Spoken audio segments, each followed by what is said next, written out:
Welcome back to the channel, guys. This is the official crash test of Mazda 3 2019 model done by Ncap. According to the report, the passenger compartment of the Mazda 3 remains stable in the frontal offset test. Dummy readings showed good protection for all critical body regions of the passenger. Good protection was provided to the knees and femurs of both the driver and passenger. Mazda showed that a similar level of protection would be provided to occupants of different sizes and those sitting in different positions. In the full width rigid barrier test, maximum points were scored for the front driver and rear passenger occupants with good protection of all critical parts of the body.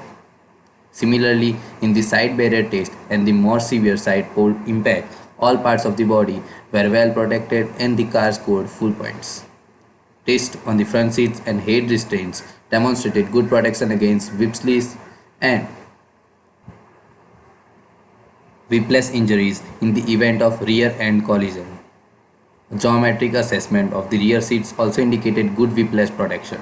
The standard fit autonomous emergency braking that is AEB system and smart brake support perform well in test of its functionality at the low speeds, typical of city driving at which many whiplash injuries occur.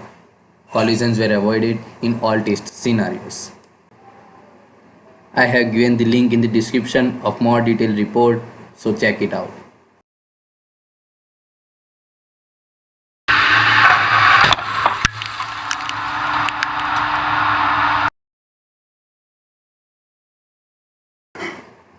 If you guys are new to our channel, please like, share and subscribe, and don't forget to press the bell icon to get our daily updates.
If you guys are new to our channel, please like, share and subscribe, and don't forget to press the bell icon to get our daily updates.